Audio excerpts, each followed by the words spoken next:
The second moon of Delval Prime, a palace of pale gray stone built for 48, holding 6. One by one, the letters arrived. One by one, the servants vanished. Doors that should have stayed open closed. Bunks that should have been filled empty. And somewhere in the lower settlements, the rumors moved like weather. A throne in crisis. A queen 3 days gone. 2 children left behind. Every person who could leave left. Every person except one. I was not supposed to matter. A soldier from another world. A diplomatic symbol. Assigned here because his commanding officer needed someone who would not flinch, would not ask questions, and above all, would not do anything interesting. He did not do anything interesting. Every night, same corridor, same chair. The door opens 1 hand's width. 2 small eyes look out. Check. Still there. Still. Stone walls. Gray light. The smell of something between iron and rain that Cole Harran had no name for. Not yet. He would find one eventually. He found names for everything eventually. It was a habit. Or maybe a flaw. His commanding officer had opinions about which. Cole stood in the main corridor of the northern palace of Karath and listened. The palace breathed. That was the first thing he noticed. Not the ceilings, which were vaulted and pale and high enough that the lamplight didn't reach them. Not the floors worn smooth in certain paths by decades of feet that knew exactly where they were going. Not the smell, not the cold that lived in the stone even when the heating channels in the floor were running. The breathing. Old buildings do that. He'd learned it in his first posting 15 years and 7 planets ago in a garrison built from volcanic rock on a moon that had 3 seasons, and all of them were winter. You had to listen, not for what was wrong, for what was right, for the baseline, because you couldn't identify an anomaly without first knowing what normal sounded like. And normal in the northern palace of Karath sounded like this. The deep structural exhale of stone cooling in the evening dark.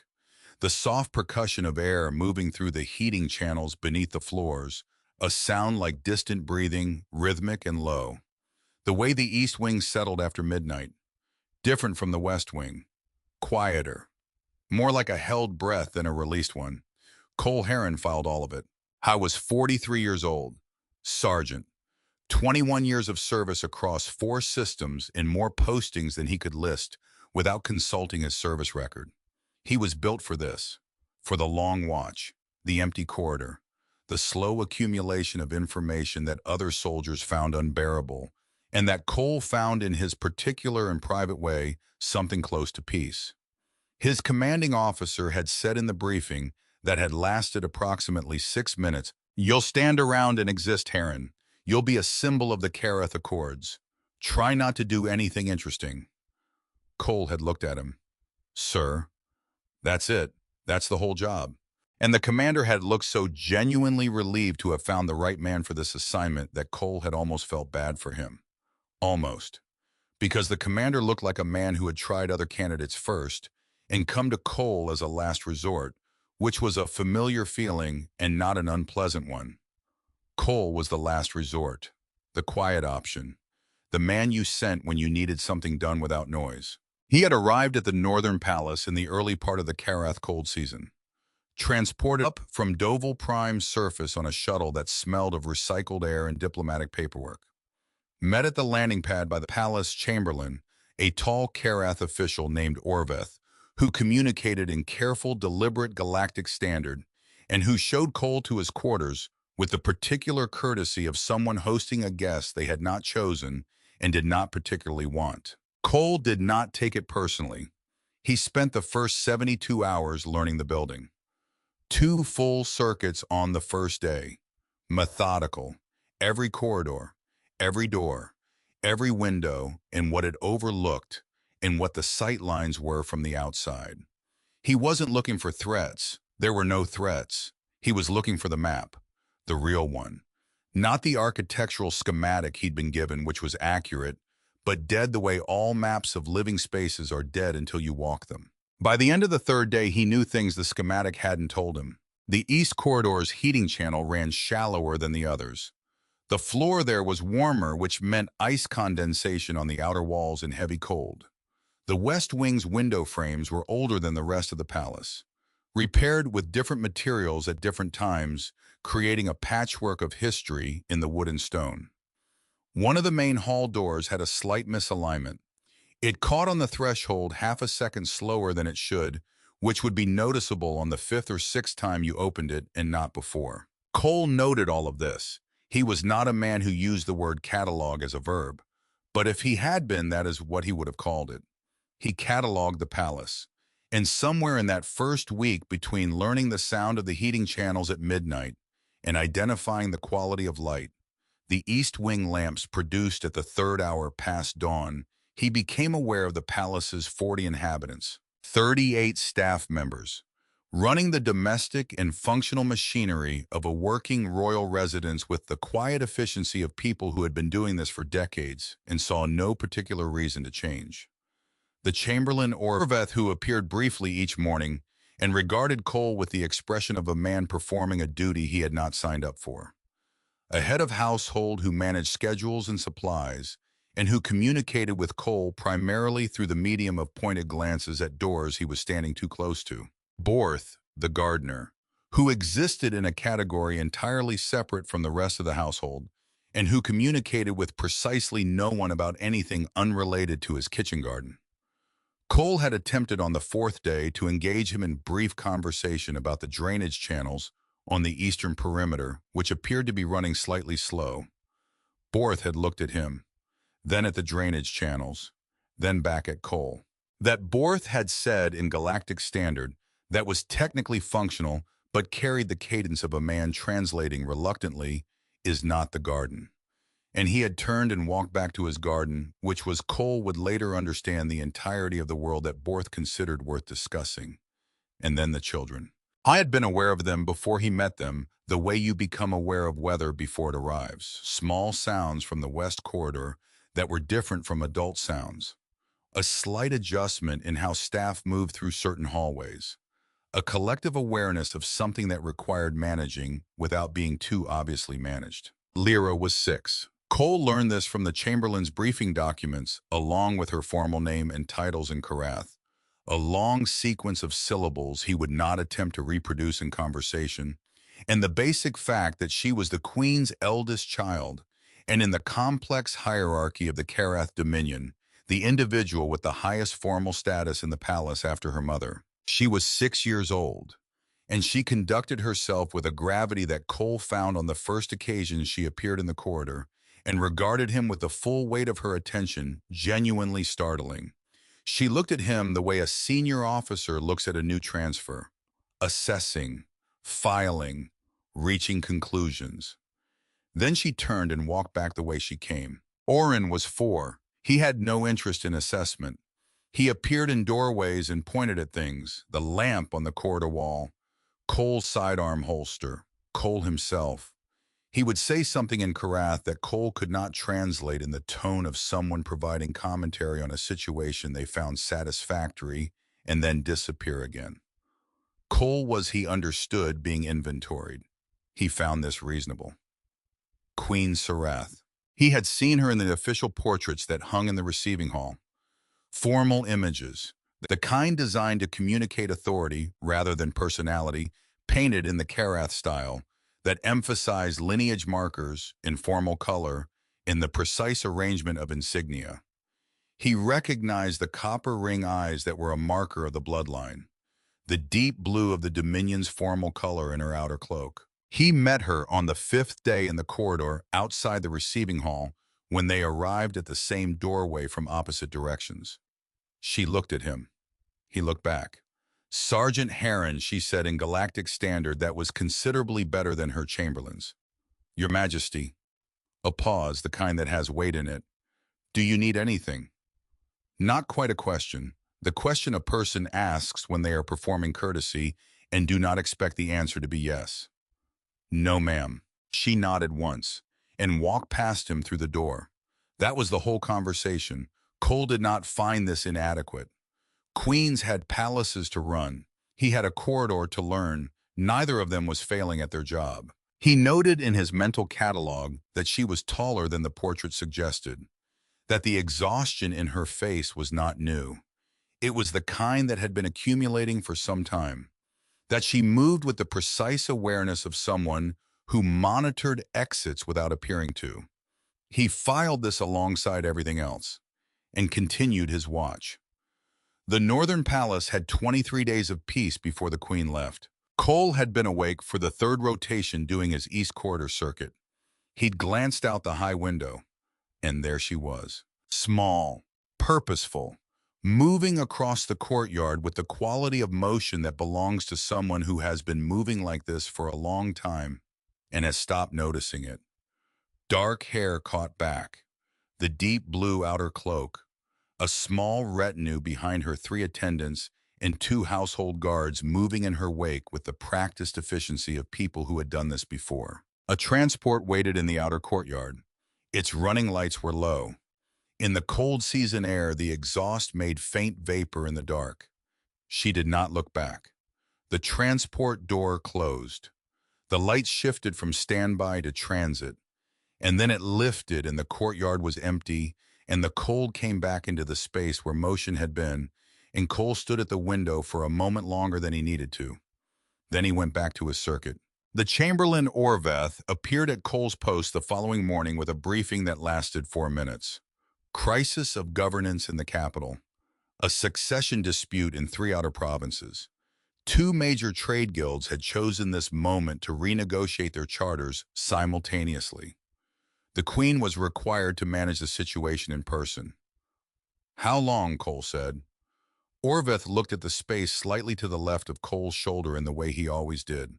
"Uncertain, possibly 2 weeks." 2 weeks, Cole noted. He did not say what he was thinking, which was that people who said possibly 2 weeks in that tone generally meant considerably longer, and I hope you won't ask follow-up questions. He didn't ask follow-up questions. He went back to his post. He counted from the morning of her departure. Day 0, Day 1, Day 2, Day 3, the first departure. One of the junior household staff, a young woman who had charge of the eastern supply rooms. Cole noticed her bunk empty at morning inventory and a note on the small table in the staff quarters, written in Karath script. He could not read in handwriting. That was careful and somewhat formal, the handwriting of someone composing something they had thought about. Orveth translated it, briefly. She had family on the surface. She regrets. Cole wrote it in his notebook. The small gray one he carried in his left breast pocket, which had no official designation, and which he used for everything that didn't fit in the formal duty reports. Day 3, 1 staff departure. Family situation. Noted. He thought 1. The second was on Day 6. A groundskeeper. No note. The third was on Day 9. A kitchen assistant. A note which Orveth translated as, "The situation in the capital has made people uncertain and uncertain people make choices." Cole noted 3 departures in 9 days. Pattern forming. And then on the morning of Day 10, he found the box. It was in the administrative storage room, 2nd floor, east wing. He had cataloged the room on Day 2 and noted it as low priority. Filing cases, document boxes, the organized clutter of a palace that had been administering itself for 200 years and had accumulated records accordingly. I went back on Day 10 because one of the filing cases had a structural crack he wanted to assess before the cold season worsened and the wood contracted further. And in the space between the cracked case and the outer wall wedged in at an angle that suggested it had been placed there, rather than fall in a sealed document box. Pale gray. The formal marking of the Human Karath Exchange program on the lid. His name on the label. His commanding officer's signature in the corner, sealed. Cole looked at it for a moment. He had received all his briefing materials before departure. He had signed for them individually. He had read them on the transit shuttle. He had not been informed of anything remaining. He picked up the box. He sat down on the floor of the storage room, his back against the cracked filing case, and he opened it. Inside, a single document folder, and beneath it, wrapped in pale cloth, something else. But he read the folder first. He was a methodical person. The folder contained 5 pages. Official letterhead. His commanding officer's office. The date was 6 weeks before Cole's departure, before the assignment had been communicated to Cole at all. He read slowly. The Kareth exchange program had been running for 11 years. Cole knew this. He had signed the documentation. He had read the treaty summaries. He understood the framework human soldiers posted to Kareth installations as goodwill personnel, symbolic of the accord, expected to maintain a professional presence and do nothing that would create diplomatic complications. What he had not been told, 9 years ago, a soldier named Rice posted to this palace, this posting specifically, the Northern Palace. There had been a governance crisis smaller than the current one, but structurally similar. Instability in the capital, staff departures. And Rice had assessed the situation and determined that his posting was no longer viable and had submitted a formal withdrawal request. The request had been approved. Rice had left on day 31 of the crisis. Cole kept reading. The Kareth Accords had a supplementary clause, not in the public version, not in the version that had been released to the diplomatic press or summarized in the treaty briefings distributed to exchange personnel. If a human exchange soldier abandoned their posting during an active governance crisis, as defined by a specific set of thresholds related to provincial instability and military activity, the human presence was considered to have violated the spirit of the accord, not technically, not legally, but diplomatically, in a way that could be leveraged, in a way that had been leveraged after Rice. 2 years of negotiation, trade complications, a renegotiation of the exchange program terms that had cost the human diplomatic corps something significant. Cole couldn't read the specific details because they were redacted, which told him they were significant enough to redact. And his commanding officer had written in his own hand at the bottom of the 5th page, "The current crisis threshold has been met. If you leave, it happens again. I am telling you this not as an order. You already have your orders. I am telling you this because you deserve to know what you're holding. I assigned you because you are the only person I have sent to a quiet posting who I have never once worried about. I should have told you this before you left. That is my failure, not yours. Do the job, Harran. You already know how." Cole sat with the folder in his hands for a while. The storage room was quiet. The crack in the filing case was approximately 4 millimeters and would need attention before hard freeze. The document box was slightly dusty on the bottom, which meant it had been placed in that gap before Cole's arrival and left there. His commanding officer had known. From the beginning. Not a surprise posting, not an accident of assignment, a choice. Cole thought he could be angry about this. He considered the options seriously. He was a methodical person. He was also a person with feelings, even if he expressed them infrequently and in ways that other people sometimes missed entirely. He could be angry, but here was the thing about the 5 pages. His commanding officer had not said you must stay, had not said the treaty requires it, had not even said your career depends on it. He had said you deserve to know what you're holding, which was respect, which was from a commanding officer considerably more than Cole had been given at several previous postings and considerably more than he had expected at this one. He folded the document, placed it in the folder, placed the folder on the floor beside him, and reached for the thing wrapped in cloth. The cloth was pale, old, the texture of fabric that has been folded and unfolded many times and has acquired a particular softness from the handling. Inside, a notebook, smaller than Cole's. The cover was scuffed, the corners worn soft. No official markings, just a notebook, the kind a soldier keeps for himself, not for the record. He opened it. The handwriting was different from his. Looser, faster.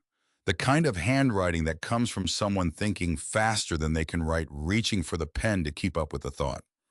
English, real English, not galactic standard, which meant this was private, meant for no one else. The first entry was dated 9 years ago. Day 1, Northern Palace. Cold, gray. The floors are warm from the channels underneath. The east corridor smells different from the west corridor. I haven't figured out why. Cole read it. He read it slowly. Then he read it again, because here was the thing. He had written almost exactly this. Not these words. His words were more precise, more technical, the difference between two people describing the same landscape through two different sets of eyes.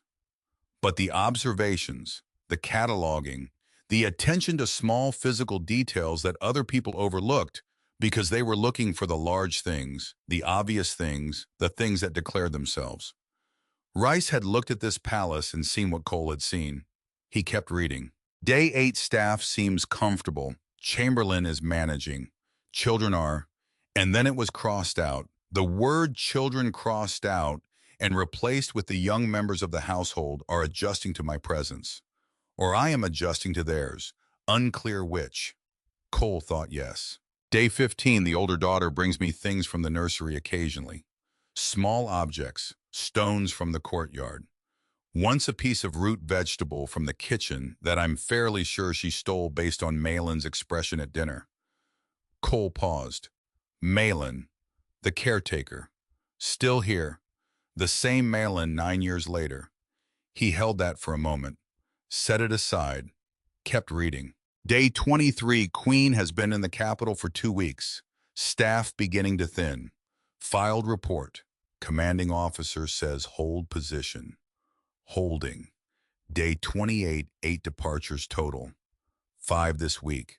Something is changing in the palace's quality. Hard to describe.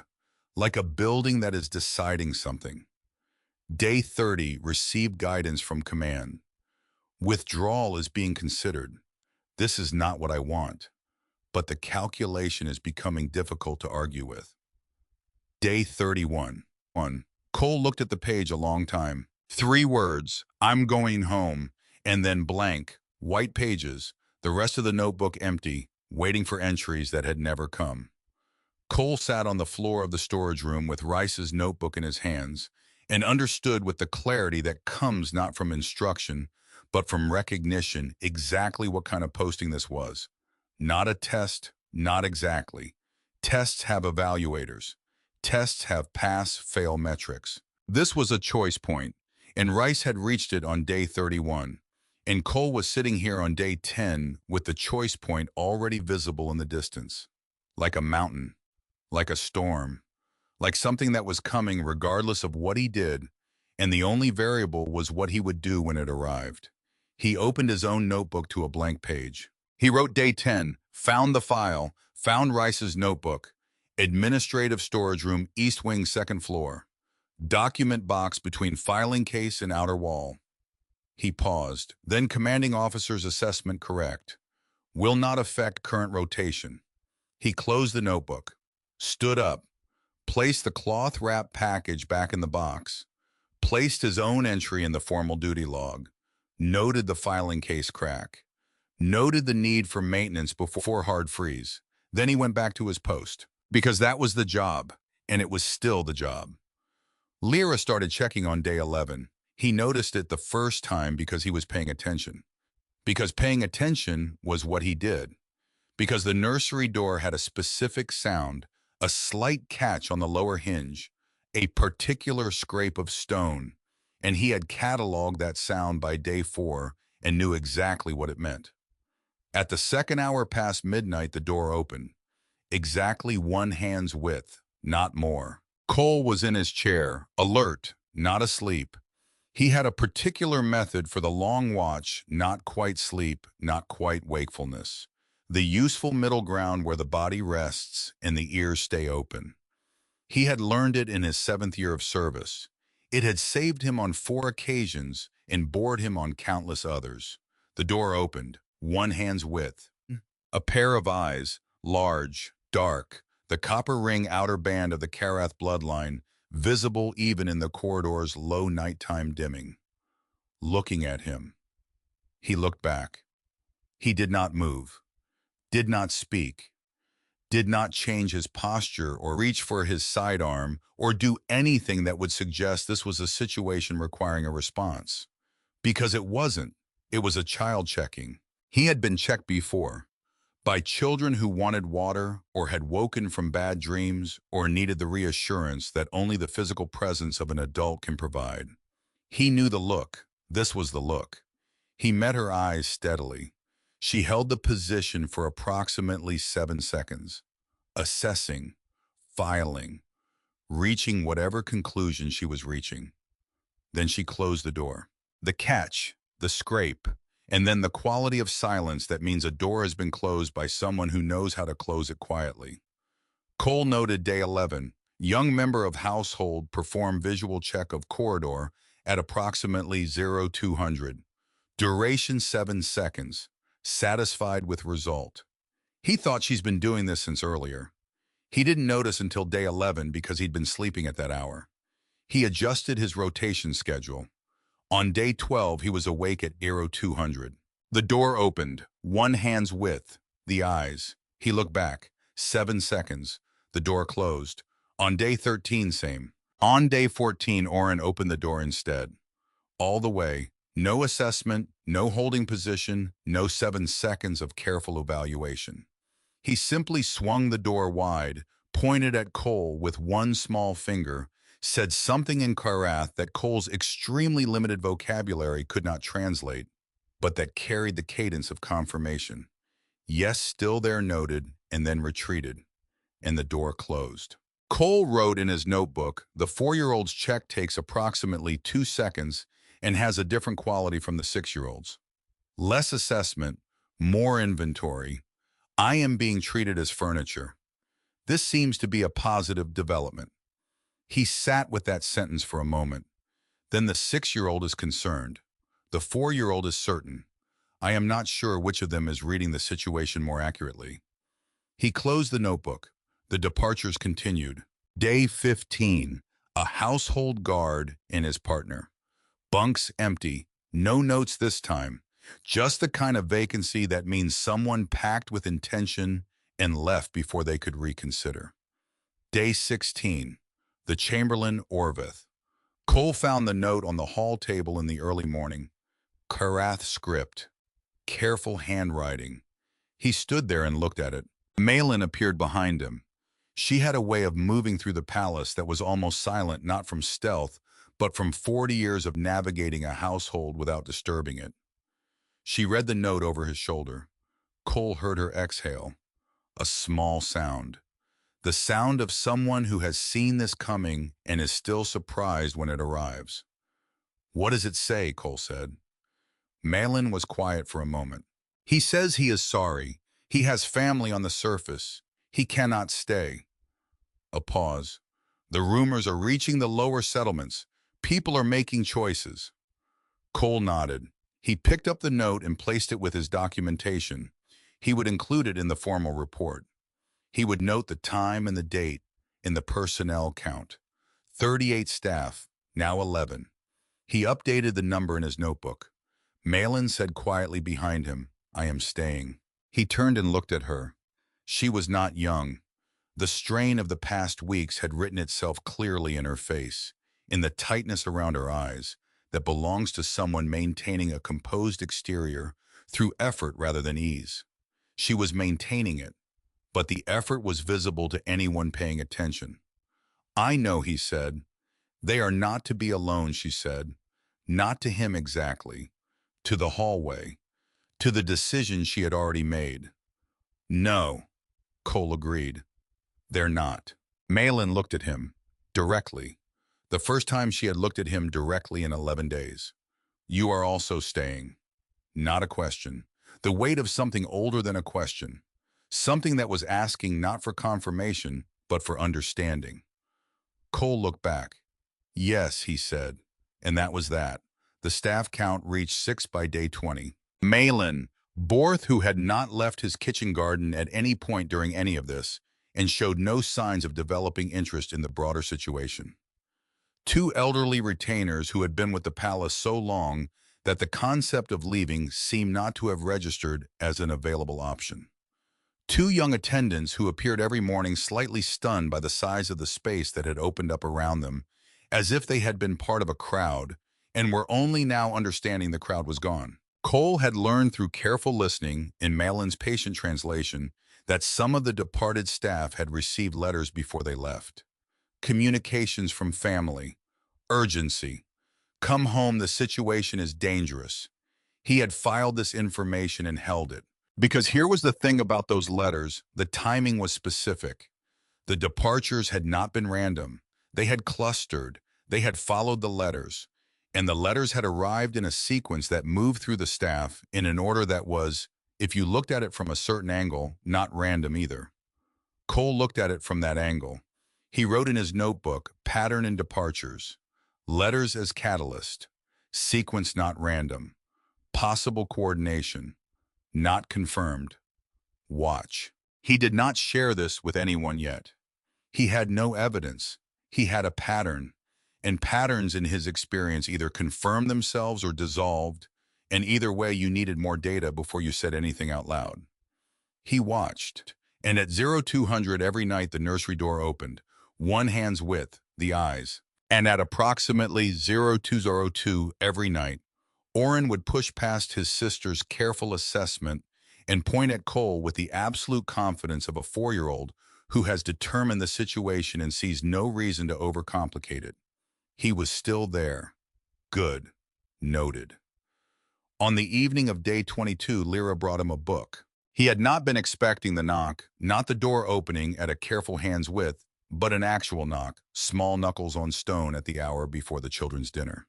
He'd stood from his chair and found her in the doorway. She was holding a book, large, illustrated, the worn quality of something that has been handled by many pairs of hands over many years. The cover slightly soft at the corners, the spine repaired at some point with a different material than the original binding, the pages thick and slightly textured. She held it out to him. He looked at it, then at her. She had the expression of someone extending an offer that they consider self-evident. This is a book. You will read it. Read it. Obviously. I can't read Karath, he said. She looked at the book, looked at him, looked at the book again. Then she opened it to the first illustrated page, pointed at the picture, and looked up at him with an expression that said, "This should not be as complicated as you are making it." Cole looked at the picture. A small figure, standing at the base of something enormous, a mountain range rendered in the Karath style that used angular lines and high contrast in a way that took some adjustment. The small figure was looking up. The mountains were looking back in the way that illustrated mountains do when a story needs them to. Cole said, "There's a small person looking at something very large." Lyra looked at him. He said, "And the large thing." He studied the picture, the angular lines, the quality of the shadow. "It doesn't look friendly." Lyra pointed at the small figure. "That's the main character," Cole said. "Okay." She sat down on the floor, cross-legged, settled, in the manner of a 6-year-old who has determined that this is where she will be for the foreseeable future and sees no reason to make it negotiable. Cole looked at the chair, looked at the floor, looked at the corridor, which was empty. He sat down beside her, and he started talking. He described the pictures. Badly, he knew. He did not have the vocabulary of a storyteller. He had the vocabulary of a soldier, which is precise about specific things and almost useless about others. He described the small figure with the specificity of someone filing a report, and then overcorrected and started guessing at motivation, which was not something he was good at with adults, but which seemed to work somehow here. The mountain range had opinions about the small figure. He decided this on page 4 and committed to it. The small figure had already decided to cross the mountains, regardless of their opinions, which Cole felt was the correct call.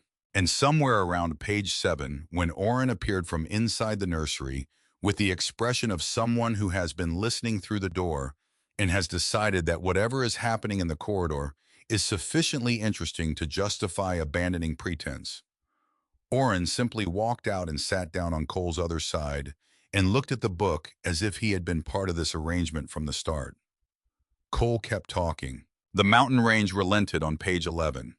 Cole had not seen that coming in the illustrations. He'd been improvising. But when he looked at the picture, the angular lines of the mountains did seem subtly less hostile than before. so he went with it. By page 14, Oren was asleep on the floor, listing slightly against Cole's arm. Cole stopped talking. Lyra turned the last illustrated page. She studied it for a long moment. Then she looked up at him. He waited. She nodded once.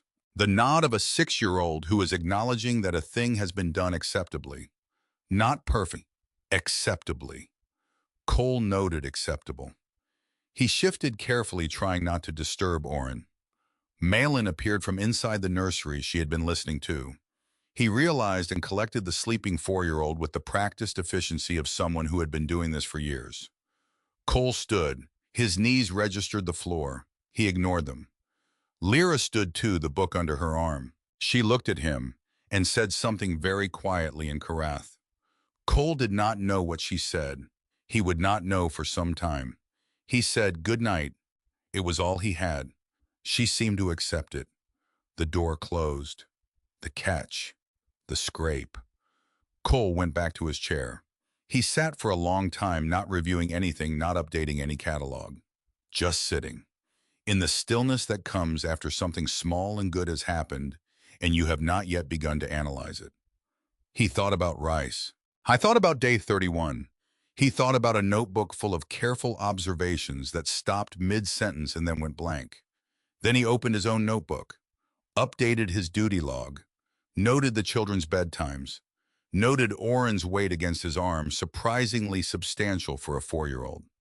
Noted that Lyra's story appeared to be about a small figure crossing an enormous obstacle alone, and that the story resolved with the obstacle becoming less hostile. He underlined this. He wrote, "Don't know if that's the actual story. It's the story I told." It seemed right. He closed his notebook, and at 0200, the nursery door opened. 1 hand's width, the eyes. He looked back. 7 seconds. The door closed. Cole noted day 22. All secure. Watch continues. He was at his post. He was exactly where he was supposed to be. And somewhere below him, in the cold dark of the outer courtyard, the palace breathed its steady breath, stone exhaling into the Kareth night. The heating channels beneath the floor doing their patient work. The east wing settling into its particular silence. Not empty, not yet. Cole Harran sat in his chair outside the nursery door. The small gray notebook closed in his lap, and he listened to the building breathe. And he waited, and he was in the private way that he had for things that did not require external confirmation content, which was, he acknowledged to no one, something he had not been expecting. Day 22. The count continued. He would keep counting. Day 25. 6 staff members in a palace built for 48. Cole knew this from the administrative records. 48 people moving through corridors designed for 48 people, filling rooms designed to be filled. 6 people in the same corridors made a different sound, or rather, no sound at all. Cole had been cataloging absence for 3 weeks. The way a room changes when the person who usually occupies it stops doing so. Not dramatic, not sudden, just the slow adjustment of a space to its new reality. Like a house settling after a storm, like lungs learning to breathe less. He stood at his post and noted the palace had started to sound like a held breath. He didn't like that. A held breath means something is coming. Malin found him in the corridor on the morning of day 26. She had a way of appearing that wasn't quite sneaking, more like arriving, like she had always been slightly ahead of you and had simply waited for you to catch up. She was small, older than Cole by at least 15 years, and she had the kind of stillness that belongs to people who have spent their whole lives managing other people's chaos and have simply stopped being surprised by it. She looked at him. He looked back. "The letters," she said. Cole waited. "I have been thinking." She folded her hands in front of her, a small, deliberate gesture. "The letters that came before the departures. Yes. I knew some of those families. Before." She paused. "Goreth's mother has been ill for 2 years. She would not have written to summon him. She cannot write." Cole went very still. Not on the outside. He had learned over 21 years to go still on the inside first. to let the information settle before the body responded, because the body, if you let it, would respond too fast, would reach conclusions before the evidence was in. Who else, he said. Malin looked down the corridor. Her jaw was set in the way of someone who has been carrying something for a while and has decided it is finally time to put it down in front of another person. Yeveth's brother is posted on the outer moon. He would not have written in the formal script. He never learned it. A pause. Dara's family does not know she is posted here. She took this position without telling them. She was afraid they would ask her to come home. And yet Dara had received a letter from her family, who didn't know she was here. Cole said, "When did you work this out?" Malin looked at him directly. "Day 14. You waited 12 days. I needed to be certain." Her chin lifted slightly. "I am certain now." Cole nodded once. He did not say you should have told me sooner, because she had been certain now. And certainty was worth 12 days. And also because Malin did not need him to manage her decisions. She had been managing this palace since before he'd arrived, and she would be managing it long after. She had brought him this information when she had it confirmed, and that was the right call. "Someone is clearing the palace," he said. "Yes. On purpose. Yes. The question is why?" Malin said nothing, because the question of why required information neither of them had, and she was too practical to speculate aloud. Cole wrote in his notebook that evening, day 26. Malin confirms departures coordinated. Letters forged. Family cited that could not have written. Pattern not accidental. Someone wants the palace empty. Not destroyed. Empty. Reason unknown. Watching. He underlined watching, then he went back to his post, because that was the job, and the job was still the job. The crack in the nursery floor appeared on day 28, or rather, the crack had always been there, in the gray stone tile near the window. A clean split, perhaps the width of a finger at its widest, tapering to almost nothing at both ends. Old. The edges were worn smooth. This crack had been there for decades. Lyra had simply decided on the morning of day 28 that it required investigation. Cole was not in the nursery. He was in the corridor outside. He heard the conversation through the door, not the words. He couldn't understand the words, but the cadence of it. A 6-year-old stating a position. A 4-year-old providing enthusiastic agreement. Malin offering what sounded like measured skepticism. Then the door opened. Lyra looked at him. He looked back. She pointed at the floor, then at him, then at the floor again. Cole entered the nursery. Oren was already crouched over the crack with the focused intensity of a 4-year-old who has discovered something important and is determined to extract its full significance. He was looking at it with one eye very close to the floor and the other eye squeezed shut. His expression was deeply professional. Cole crouched beside him. His knees had opinions about this. He ignored them. He looked at the crack. It was a crack, old stone.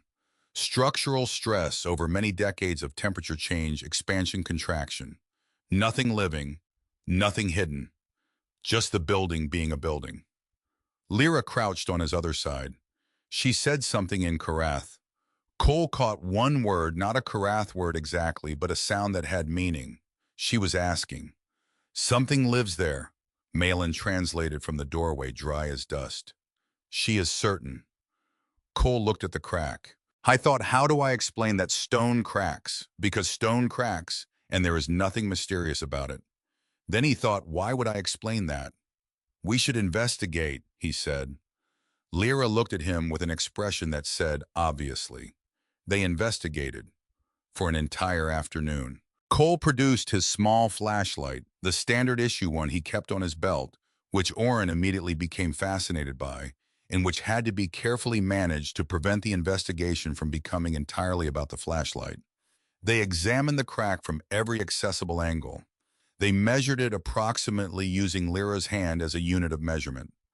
Cole made notes in a small section of his notebook that was technically official documentation, but was now also housing a diagram of a floor crack drawn with the seriousness of a military survey. Oren at one point lay completely flat on the floor and applied his ear to the crack. He reported something in Karath. Malin from the doorway. He says he can hear it thinking. Cole wrote this down. Nothing lived in the crack. He was confident of this. He had looked very carefully with his flashlight, and there was gray stone in the darkness of a very old split in the floor and nothing else. But here was the thing. The investigation was thorough. The investigation was real, and a thorough, real investigation that finds nothing is still a thorough, real investigation. The finding of nothing is not a failure. The finding of nothing is data. He explained this to Lyra, not in those words, in the words of someone who is not a storyteller but is trying very hard. He said the space is very small, and small spaces that are very dark deserve their own kind of attention. He paused. A space that's small needs a name, he said. Lyra looked at him, considering. So it knows it's been found, Cole said, which was not a military observation. He didn't know where that came from, but it felt accurate. Lyra looked at the crack for a long time. Then she said one word, Vel. Malin from the doorway quietly. She named it Vel. Cole wrote it in his notebook. Vel, the small nothing in the nursery floor tile. Confirmed empty. Named. Day 28. Oren patted the floor beside the crack. A firm, satisfied pat. The pat of someone who has completed a task and is satisfied with the outcome. Cole looked at him. He thought I have written stranger things in official duty logs.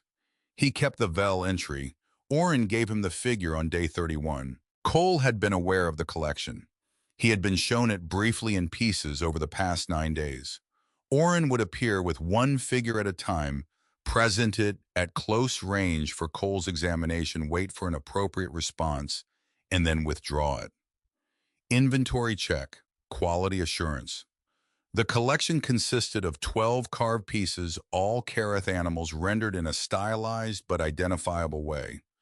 Worn paint, smooth edges, the softness of things that have been handled carefully and often. Cole had admired each one with the seriousness that the situation required, because Oren required seriousness. Not enthusiasm, he could generate himself. He had plenty but seriousness. The acknowledgement that these objects had weight. And they did. He could see that.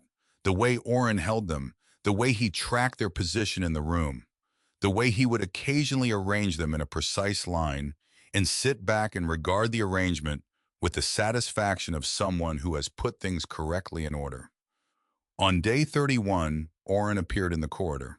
This was unusual. He rarely came to the corridor alone. He had one figure in both hands. Cole looked at it. Long neck, small, sharp teeth. The painted markings almost entirely worn, just faint traces of something darker along the neck, a suggestion of what had been there. The posture of the figure was dynamic, caught mid-motion. Running. Oren looked at him. Cole looked at Oren, and Oren held the figure out. Cole took it, carefully, in both hands.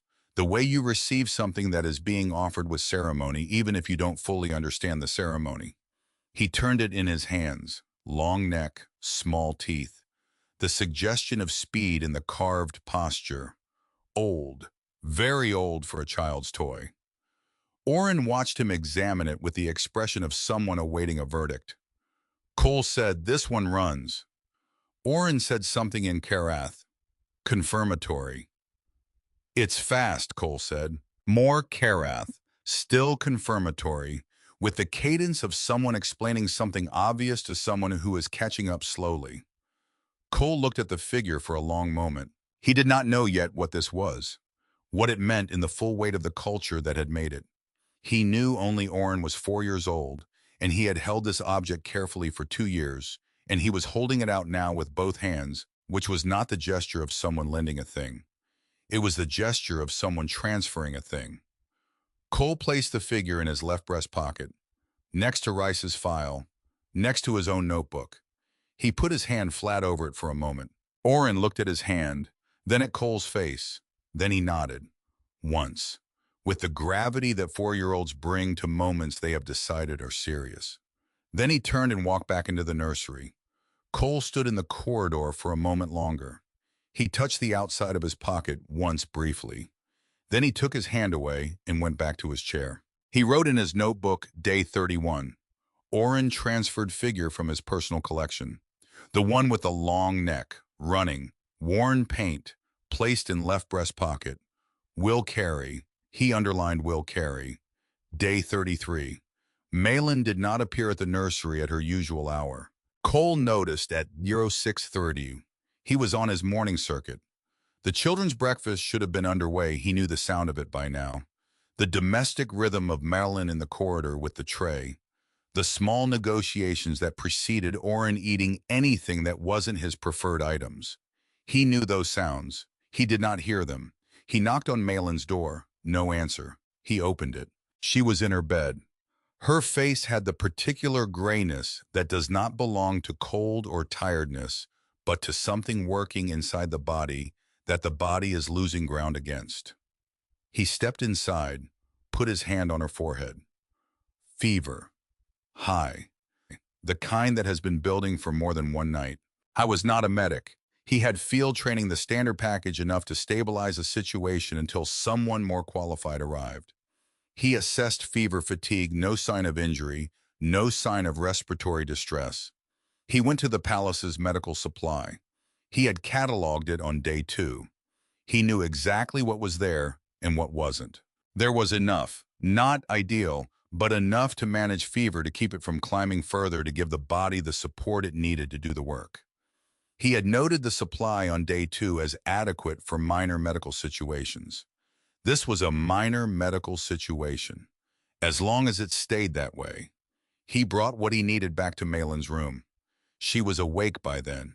Barely. She looked at him with the expression of someone who was very ill and embarrassed about it. The children, she said. I'll manage.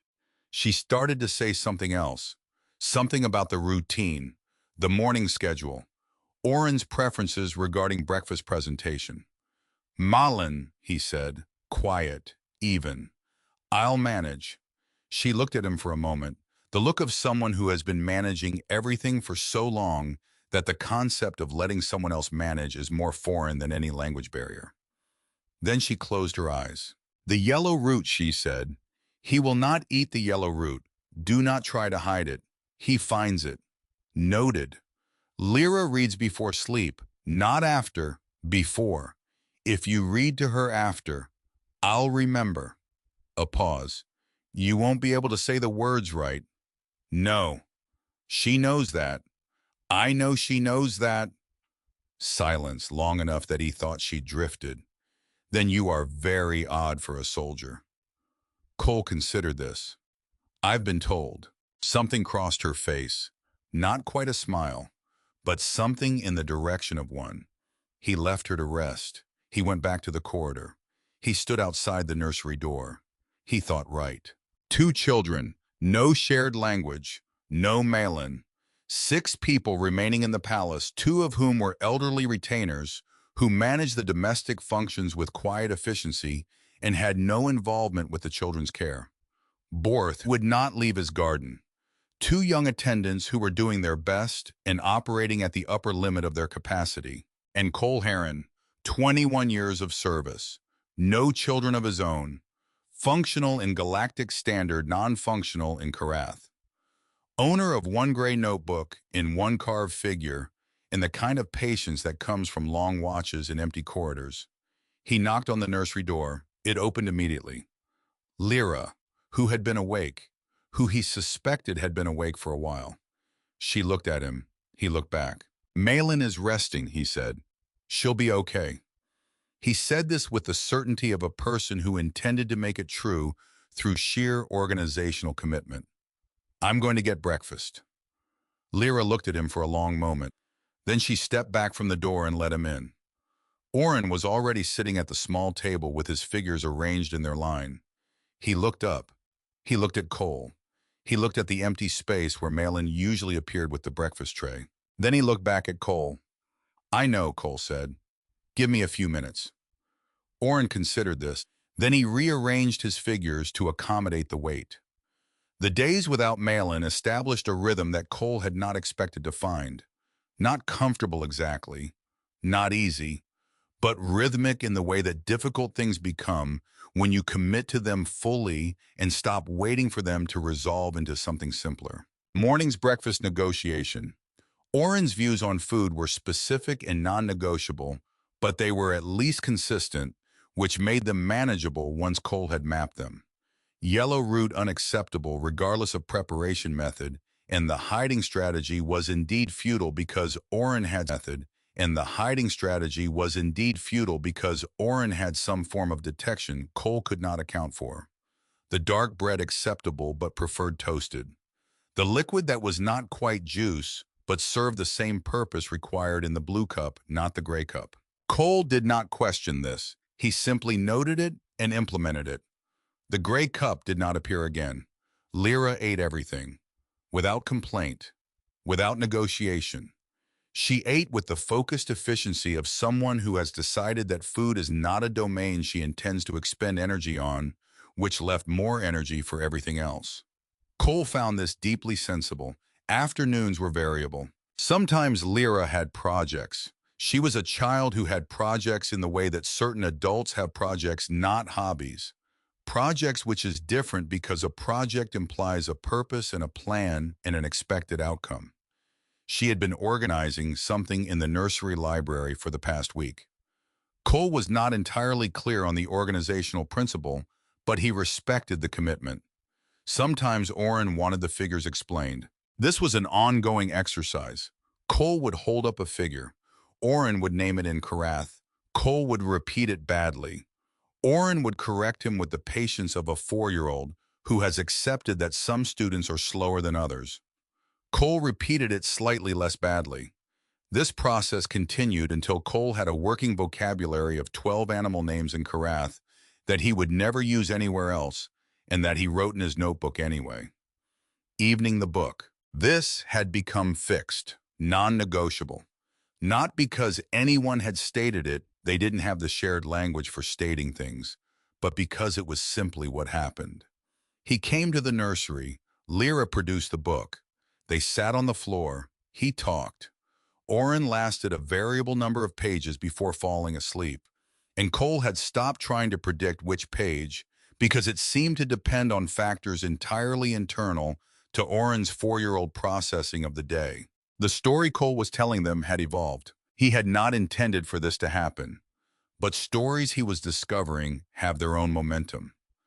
The small figure crossing the mountains had acquired a name by day 35. He had invented it, reaching for something that sounded plausible, and Lyra had tried it out with her own pronunciation, and somehow that version had stuck.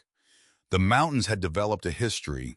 The creature that had seemed threatening on page 4 had reappeared on page 9 and turned out to be. Cole had decided this on the spot and committed to it, not hostile but territorial. And the distinction between hostile and territorial was, Cole explained with the seriousness it deserved, extremely important. Because territorial meant something could be worked with, if you understood it correctly. Lyra had looked at him over this explanation with the expression of a 6-year-old who is filing information away. Oren had fallen asleep. Cole kept going. Day 37. The message arrived in the morning while the children were eating breakfast. Cole's communication device, standard military issue, encrypted running on the relay system that connected the exchange postings, produced the alert tone that meant command-level communication.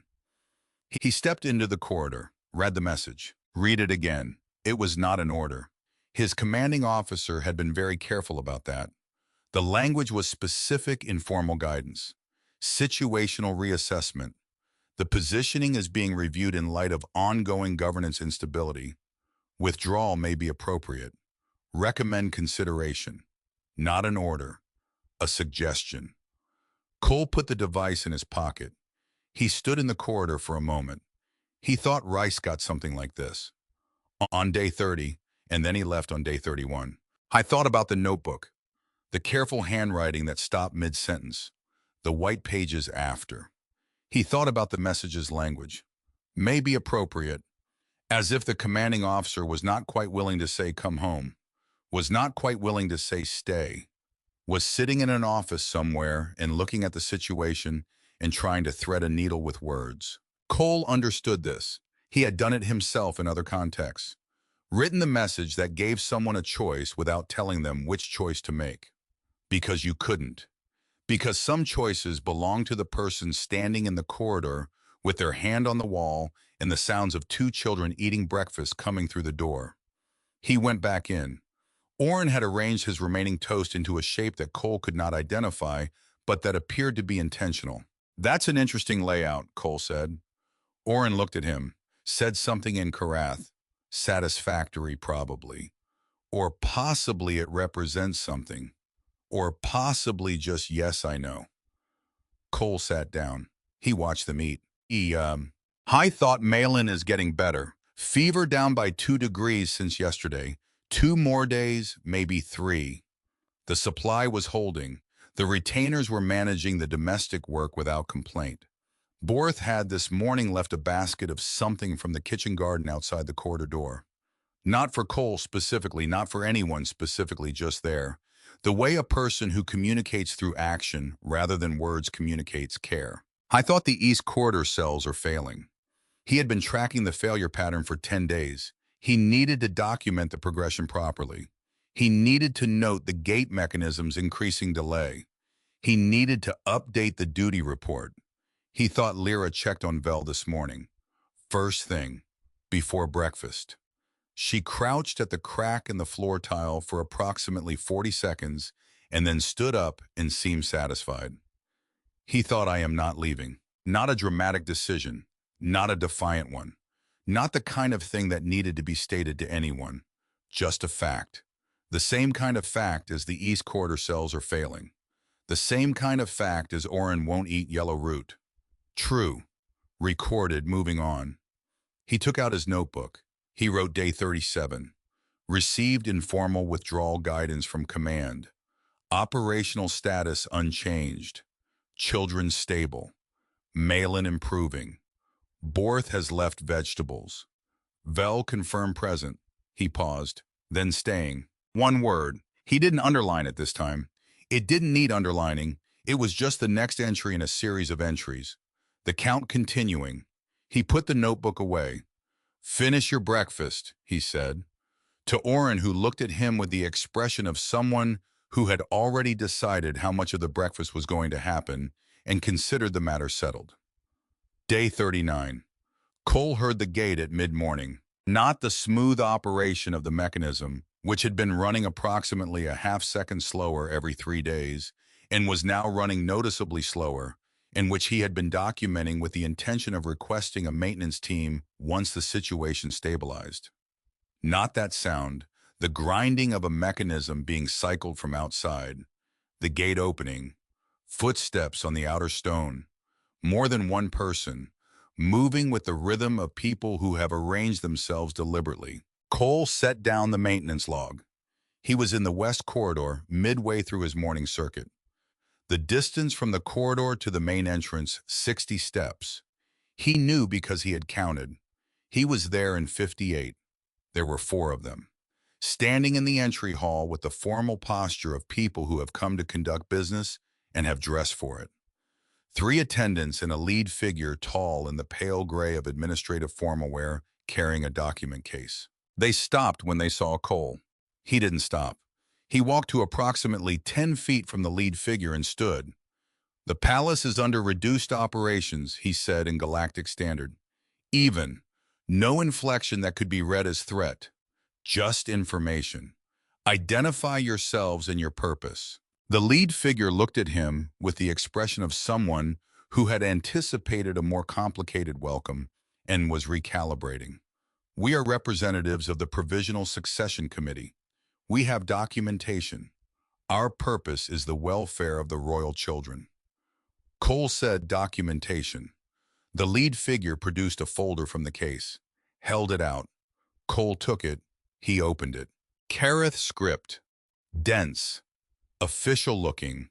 The kind of document that has been designed to look authoritative and uses that authority as its own evidence. He couldn't read most of it. He knew this going in, but he could read one thing: the seal. He had looked at it every time he walked through the main hall. The formal portrait on the east wall of the entry corridor, Queen Sarath in full regalia. The crest of the Karath Dominion in the upper corner. He had cataloged it on day one the way he cataloged everything: dimensions, positions, specific details. The royal seal of the Karath Dominion had 7 marks. He had counted them.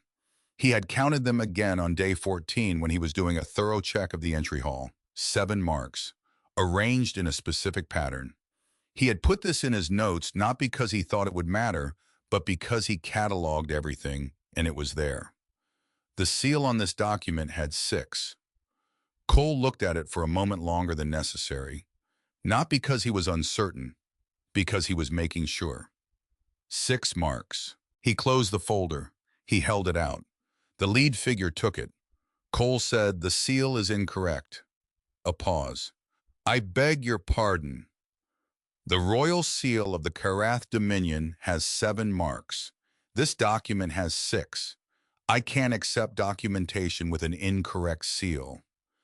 The lead figure looked at the folder, then at Cole, then at the 2 attendants on either side.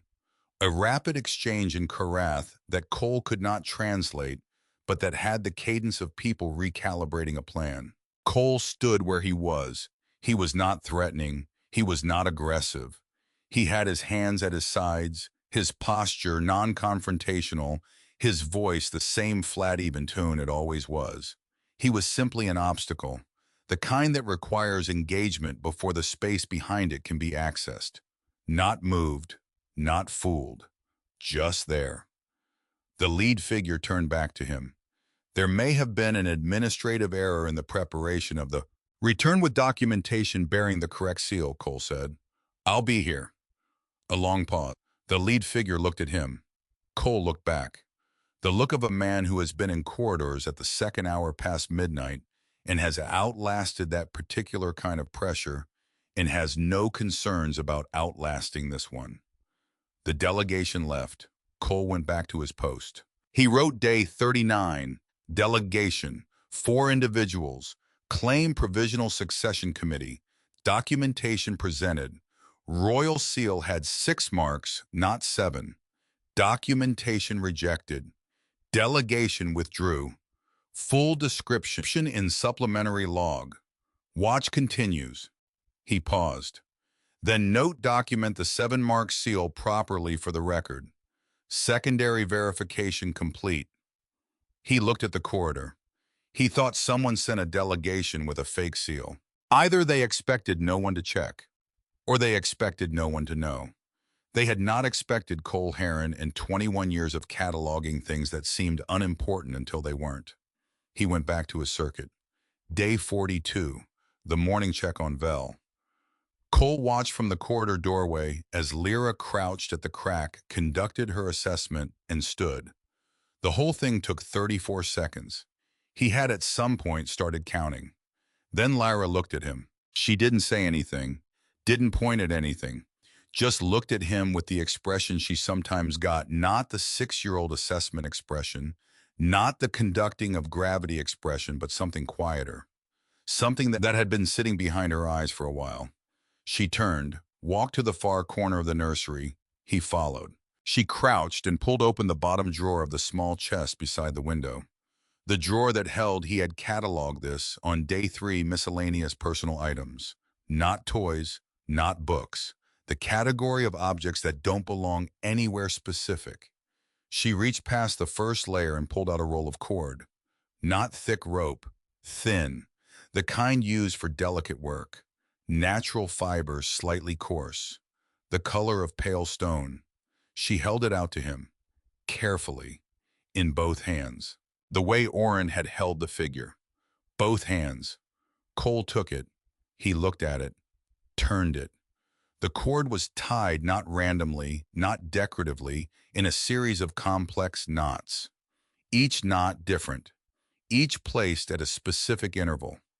The whole arrangement had the quality of something that had taken concentrated effort and had been done with intention. He looked at Lyra. She said something in Karath. low, careful. The tone of someone explaining something important to someone they are not certain will understand. Cole held the cord and waited. Malin appeared in the doorway.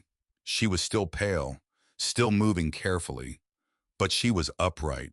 She had been upright for 2 days, which Cole had recorded with the relief of someone who had been calculating the margin very carefully and was glad to have moved away from the edge.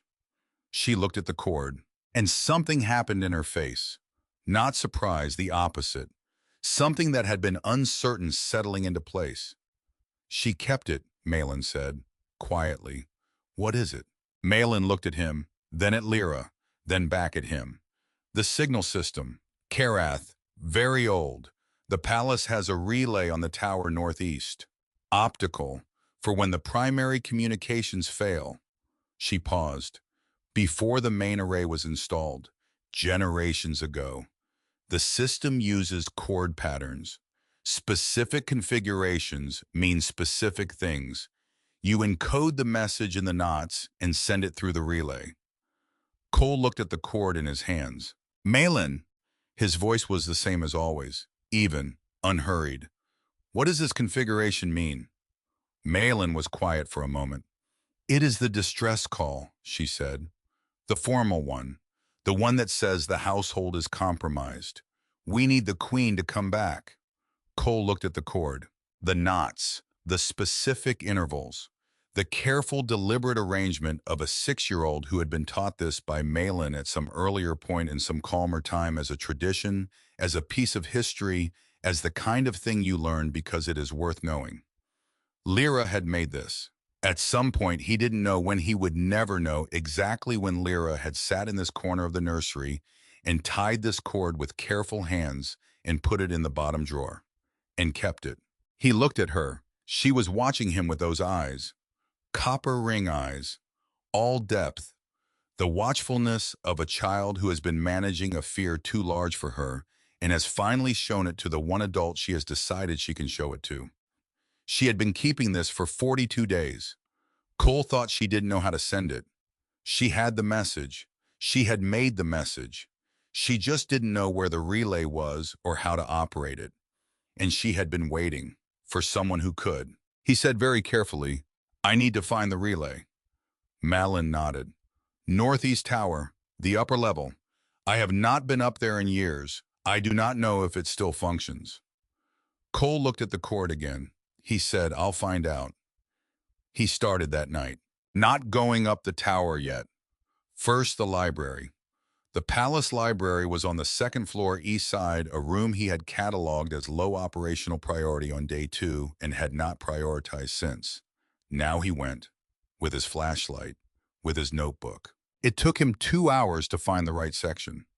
Old operational manuals, palace systems, generations of technical documentation in Karath script he could not read.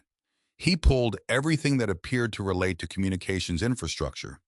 He found diagrams, mechanical drawings, the visual language of engineering schematics that cross the barrier of written language the way all technical drawings do, because the thing drawn is the thing regardless of the words around it. He sat on the library floor at the second hour past midnight and studied diagrams of the Northeast Tower relay system by flashlight. The operation was mechanical, simple in the way that old things are simple, designed to be operated by anyone in the dark in a crisis without training. A mirror array, a shutter system. The cord pattern fed directly into a configuration on the shutter, which produced the corresponding signal in reflected light. He could do this. He looked at the diagrams until he understood them. He wrote in his notebook, day 42. Lyra kept a distress signal in Karath cord. Full distress configuration. She has had it for an unknown period. The relay system on the Northeast Tower operates mechanically. Manual operation possible. Signal can be sent. He paused. Will require one clear night. Northeast Tower accessible via the east staircase level 4. Will assess tower condition on day 43. He closed the notebook. He sat for a moment in the library in the dark. He thought she was 6 years old. and she tied the right knots, and she put it in the drawer, and she kept it because she believed someone would come who knew what to do with it. Cole put his flashlight away. He went back to his post. He sat in his chair in the corridor, the cord in his left breast pocket alongside the carved figure. He listened to the building breathe, the heating channels below, the east wing settling, the silence of the west corridor after midnight. The children were asleep behind the door. Vel was presumably present in the floor tile. Borth was in his garden or possibly asleep, the two being essentially indistinguishable from a distance. And Cole Harran, 21 years of service, 43 years old, stationed to the quietest posting in the history of the exchange program, sat in the dark and made a plan. Find a clear night, go up the tower, send the message home. It was not complicated. It was just the next thing that needed doing. And he was above all a person who did the next thing that needed doing, regardless of what it was, regardless of how long the night was. He was at his post, and the count was at 42, and it would continue. Day 44. The clear night came without announcement, the way clear nights do. No warning, no transition, just the clouds pulling back like a curtain someone had finally decided to open. Cole stood at the corridor window at the third hour past midnight and looked up at the Karath sky and saw stars. Cold stars, hard and distant, the brightness of stars seen from a moon with thin atmosphere. He had seen stars like this on 7 worlds and had never once found them comforting, and had also never once found them indifferent. They were simply there, the way things are when they have been there longer than anything that could have an opinion about them. He looked at the northeast tower, dark stone, rising above the palace's east wing by approximately 20 feet. He had assessed it on day 43 exterior only from the ground because he'd wanted to check structural condition before committing to the climb. The exterior was sound, old, the kind of old that means settled, which is different from the kind of old that means failing. The cord was in his breast pocket, alongside the figure, alongside his notebook. He had everything he needed. I did not think about this too long. Thinking about things too long was how you found reasons not to do them. And Cole Harran had spent 21 years doing things that required not thinking about them too long. You assessed, you decided, you moved. He moved. The east staircase to the 4th level was narrow, not dangerously narrow, just the narrow of a building designed for function rather than comfort. Stone stairs, no railing on the upper half, the flashlight in his right hand, his left hand on the wall. He counted stairs, old habit, 41 to the 4th level landing, which he noted without deciding whether the number meant anything. Sometimes numbers just were numbers. The tower access door was mechanical, old. The latch required pressure in a specific direction that he figured out by feel in approximately 90 seconds, faster than he'd expected, which he filed as a minor victory. The tower room was round, small. The relay system occupied most of the far wall, the mirror array, the shutter mechanism, the cord interface that matched the diagrams he had memorized in the library. Exactly as drawn. Old technology built to last and to be operated by anyone in any condition. The window was open to the Karath night. Cold came through it like something with intention. Cole let it. He had adjusted to cold on 6 other worlds. He could adjust to this. He set the flashlight on the ledge and looked at the cord in his hands. Lyra had tied these knots. He looked at each one, the first, the second, the interval between the 3rd and 4th, which he had decoded from the manual as a pause. A held breath in the middle of the message, for emphasis. He thought she knew enough to put the pause in. A 6-year-old who had learned enough to know that some things needed the pause. He fitted the cord into the interface, carefully. The way you handle something that has been kept carefully by someone who trusted you to keep it the same way. The shutter mechanism engaged. He operated it. The mirror array caught the starlight, directed it. The shutters opened and closed in the pattern the cord prescribed. Slow at first, he was learning the mechanism, finding the rhythm, and then more fluid. The cord running through the interface, each knot configuring the shutter before it passed through. The signal going out into the Karath night in patterns of reflected light that were 200 years old and had been designed so that anyone anywhere who knew what to look for would understand. It took 11 minutes. He ran the cord twice. The manual had said repeat at minimum twice for formal distress. He ran it 3 times, because Lyra had kept it for 42 days, and 3 times seemed like the appropriate acknowledgement of that. Then he took the cord out of the interface. He folded it carefully, placed it back in his pocket. He stood at the tower window for a moment. The cold stars, the Karath night, somewhere down on the surface of Doval Prime, the capital, somewhere in the capital, Queen Sarath, managing a crisis that had been running for 44 days, negotiating in rooms Cole would never see with people whose names he would never know. He thought the signal has gone out now, into all that dark, whether it reached anyone, whether the relay system still had a receiver, whether anyone in the capital was monitoring a communications frequency that was 200 years old. He did not know. He had done what could be done. He turned, went back down the 41 stairs, went back to his chair. He wrote in his notebook, Day 44. Signal sent, Northeast Tower. 3 passes. Cord returned to pocket. Tower mechanism functional. Condition good. Will document for maintenance records. He sat back. He thought, now you wait. Which was, of all the things he was good at, the thing he was best at. He waited. Day 46. He was on his afternoon circuit when Borth appeared at the corridor entrance. This was unusual. Borth did not appear in quarters. Borth existed in the garden and the kitchen and the specific geography between the two. He had opinions about the drainage channels that ran near his vegetable beds. He had no opinions, or at least no expressed opinions about anything else, except he was standing in the corridor, and he was holding a small flat stone, dark, smooth, the kind you find in a very specific type of riverbed. And on the stone, scratched in rough Karath script, 3 characters. Cole could not read them. Borth pointed at the stone, then at the window at the end of the corridor, then at the sky. Cole looked at him. Someone received the signal. Borth looked at the stone, then at Cole. Then he placed the stone on the corridor floor, very deliberately, like placing a piece on a board. Then he walked back to his garden. Cole picked up the stone. He took it to Malin. She was sitting up now, color returning. The recovery of someone who has been very ill and is quietly angry at herself for the time it has taken. She looked at the stone. She said, someone saw the signal relay from the surface observation post. This is a confirmation mark. She paused. Old system. I did not know it still had anyone watching. Cole said, who watches it? Malin looked at him with something complicated in her expression.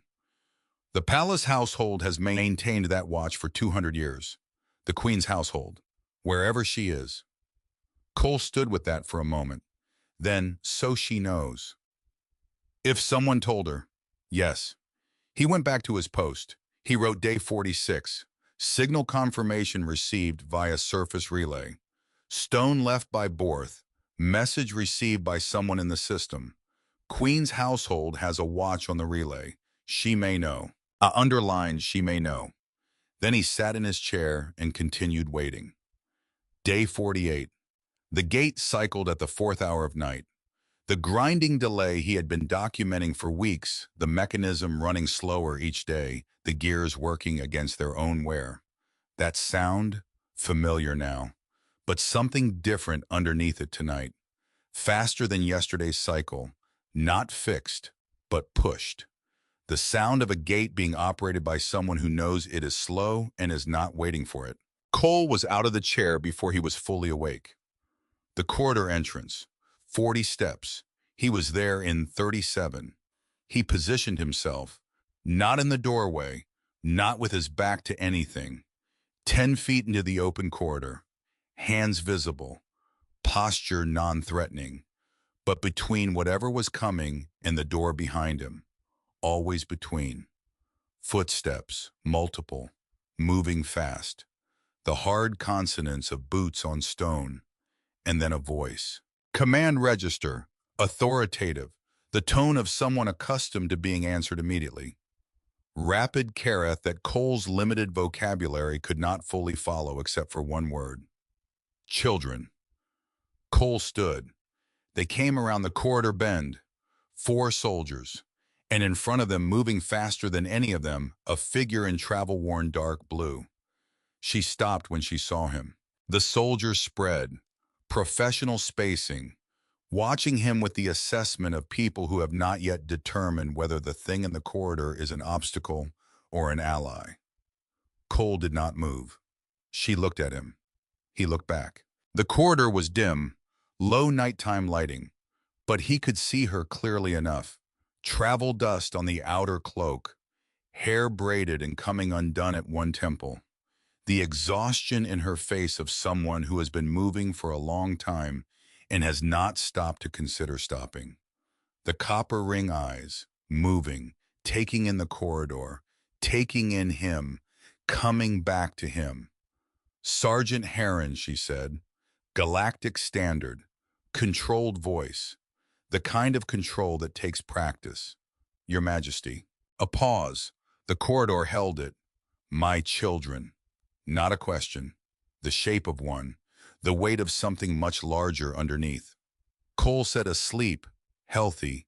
Malin is recovered. The palace is secure. He watched something happen in her face. Not dramatic, not visible to anyone who wasn't paying attention. But Cole was paying attention, had been paying attention for 48 days. He had cataloged this palace to its last crack in the floor tile. He had cataloged 2 small people who had been checking on him every night for 37 days. He had cataloged the quality of absence that a building develops when it has been emptied of everyone except the obligated and the faithful. I knew how to read a face that was trying not to be read. Her shoulders did not change. Her posture did not shift. But something behind her eyes, something that had been pulled very tight for a very long time, released.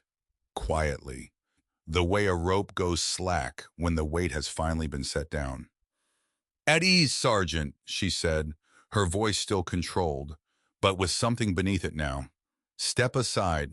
He stepped aside. She passed him, 2 feet of corridor between them. She opened the nursery door, the catch on the lower hinge, the scrape of stone. He had been waiting to hear that sound for 48 days. He heard it now, and then, from inside the nursery, first a small, startled sound, Lyra who woke fast and always had, then a longer rustling, Oren who woke slowly and required negotiating with, and then something that required no translation, no shared language, no common vocabulary. Their mother was there. Cole took his position in the corridor, outside the closed door. He stood. He listened. And he noted in the way he noted things precisely accurately as data that the palace sounded different than it had in 48 days. Not quieter, fuller.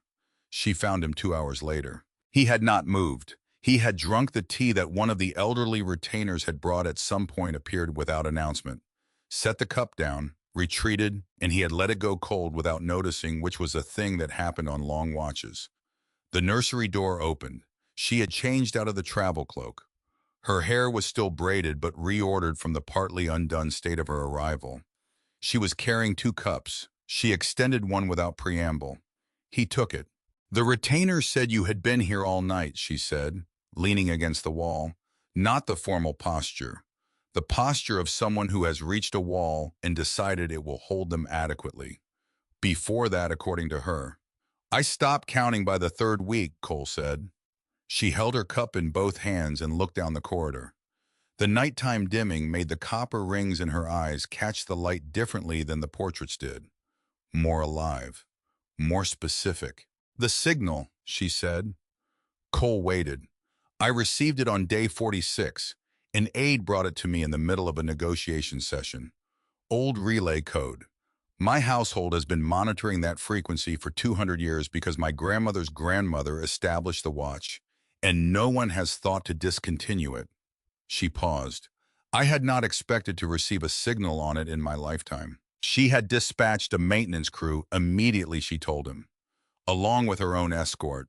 They had traveled separately, the crew arriving first, working through the previous day on the gate mechanism. That was why the gate had cycled faster tonight. Not fixed, but addressed. Enough to open. Cole filed this. The crew, the 2-day journey, the decision made the moment the signal came in. Lyra made the cord, he said. A silence. I know, Sarath said, quietly. She told me, first thing, before I had fully crossed the room. A pause that had weight in it.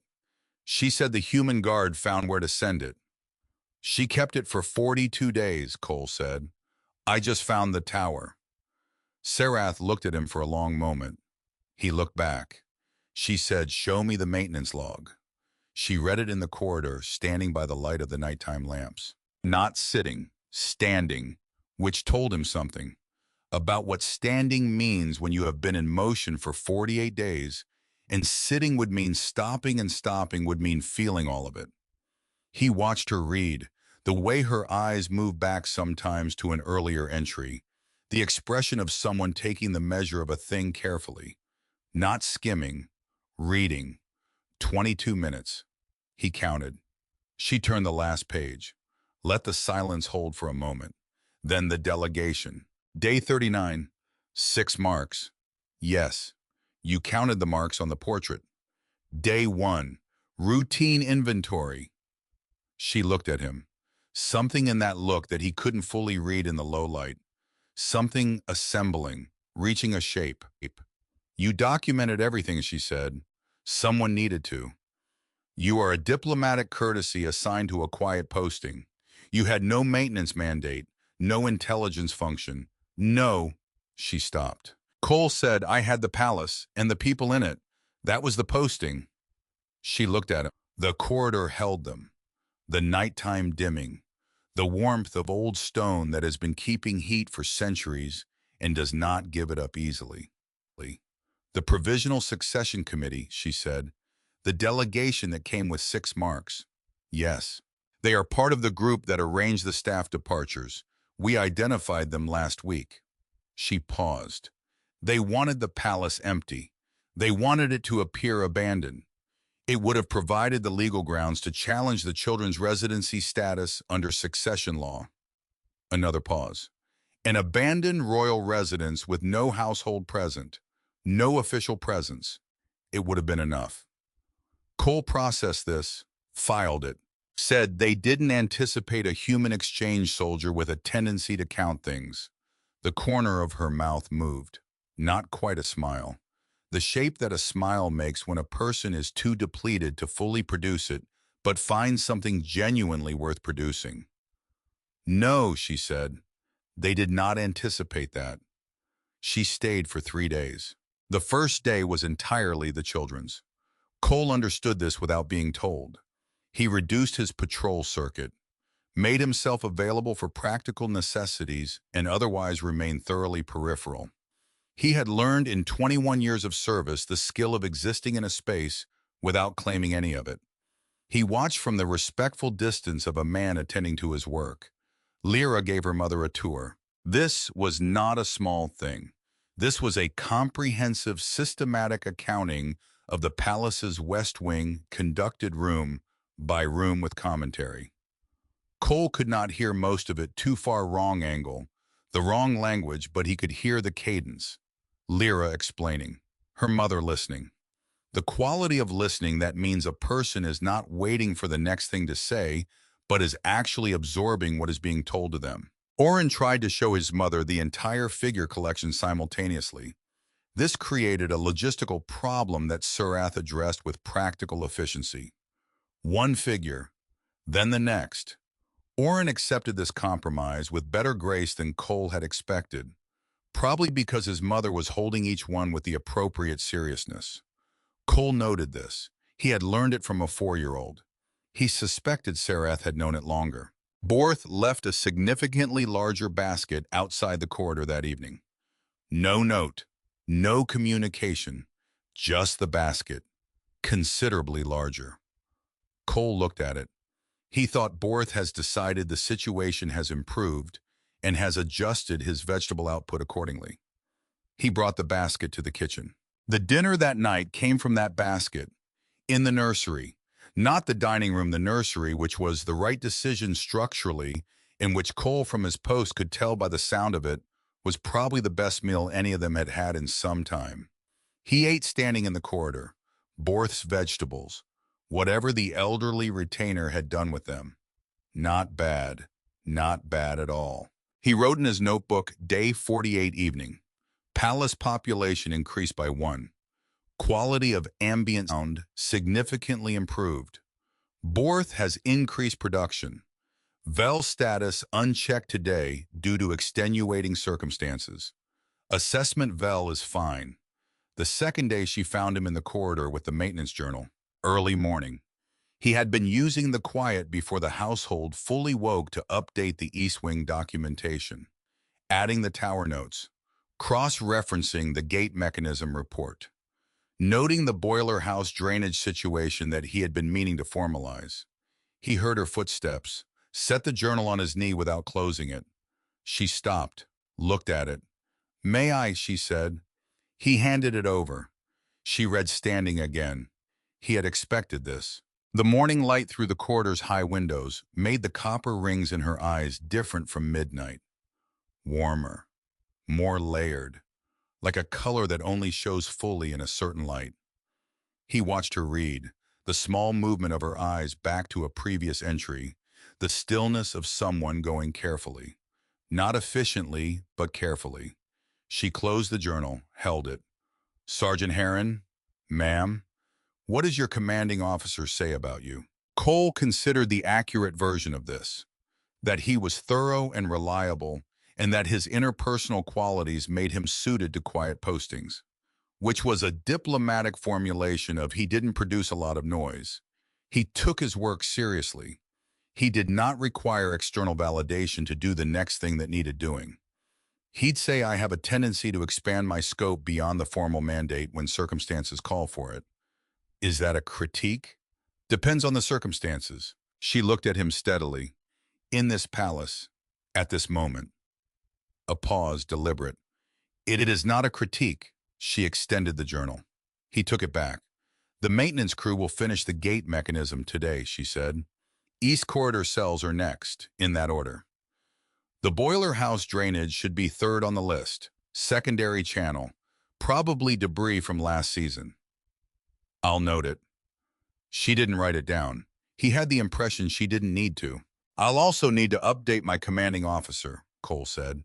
"He should know the current situation." She looked at him, something working again behind her eyes. "Do you expect him to recall you?" she said. "Now that I am here." Cole had not thought about this. He thought about it now.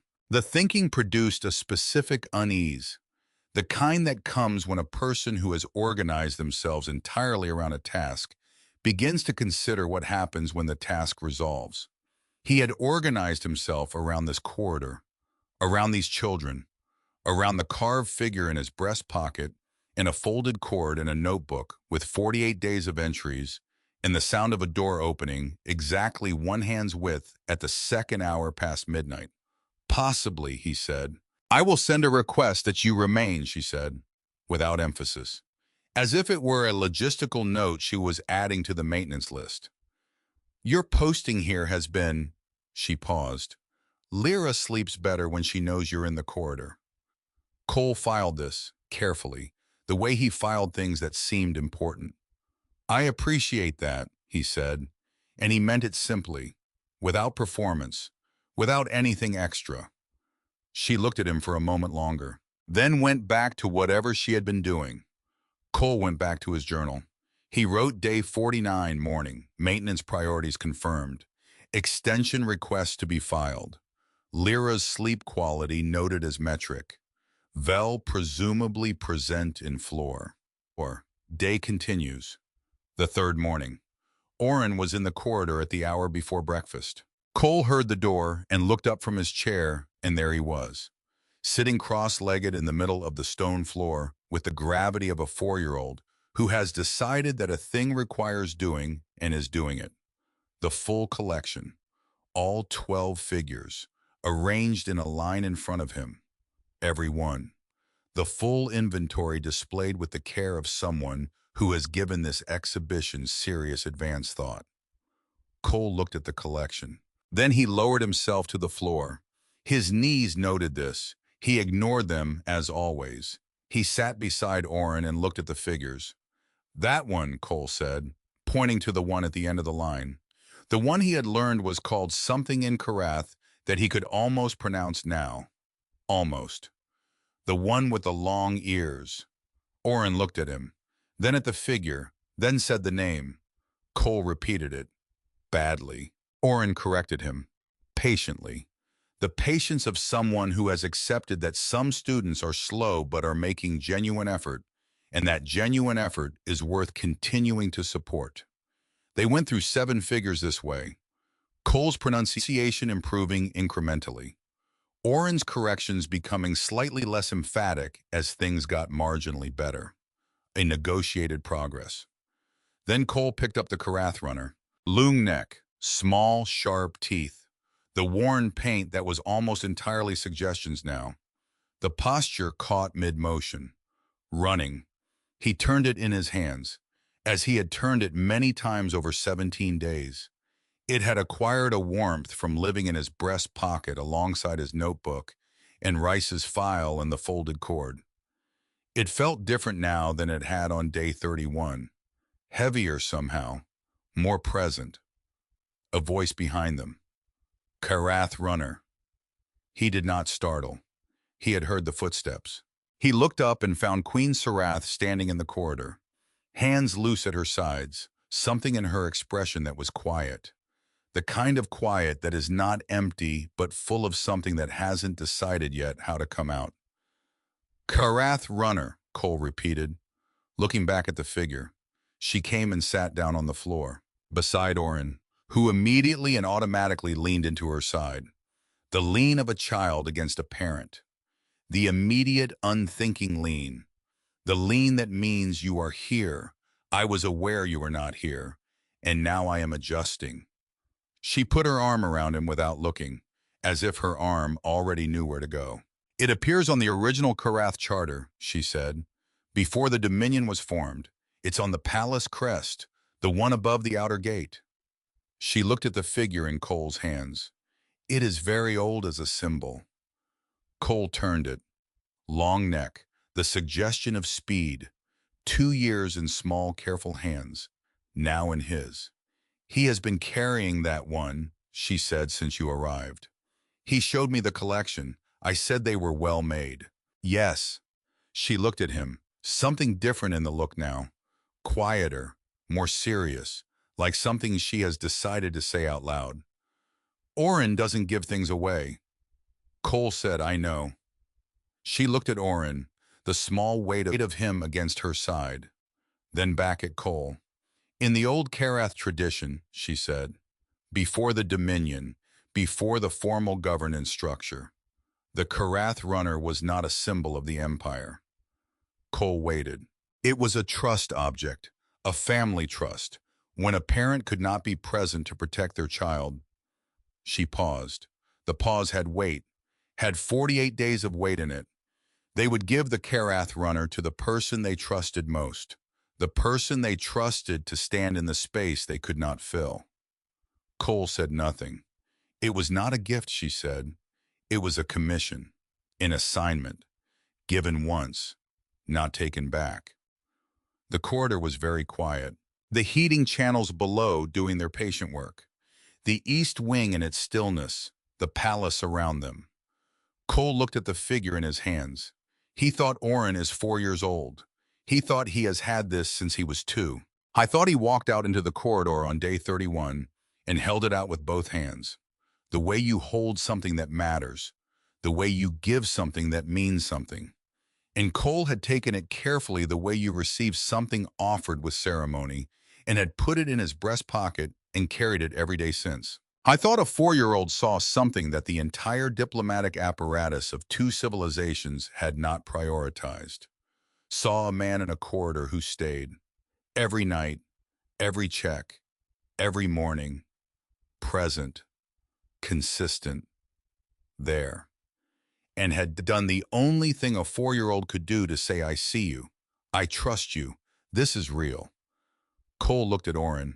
Oren looked at the figures in the line, rearranging the second one slightly. Precision maintenance.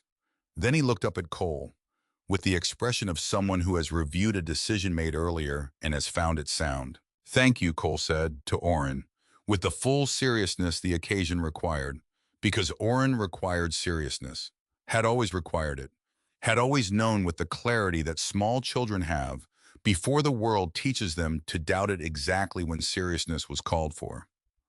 I'll keep it safe, Cole said. I've been keeping it safe. Oren looked at him for a long moment, then turned back to his collection, which was the 4-year-old version of a certificate of approval. Cole understood it as such. They sat on the corridor floor in the morning light, the Queen and her son, the human guard who had been assigned here because it was the quietest posting in the history of the exchange program. The palace breathing around them, all its sounds, all its familiar catalog-known sounds, not empty, not even close. Lyra appeared from the nursery a few minutes later, surveyed the situation, sat down on Cole's other side without comment. She had a piece of cord, working at something complicated with focused attention. She did not explain herself, which was consistent with her general approach to most situations. She's making a signal knot, Sarath said, quietly, in response to a question Cole had not asked. There's a tradition Karath rope signals, very old, for communication when you don't share a spoken language. The theory is that you can say most important things in knot patterns. Cole looked at Lyra's hands, the cord moving, each knot placed with the deliberate care of someone who knows what they're making. What is she saying, he said. Sarath looked at the pattern for a moment, and something crossed her face that was not the diplomatic warmth, and not the controlled composure, and not the careful version she maintained for rooms. Something quieter than all of those.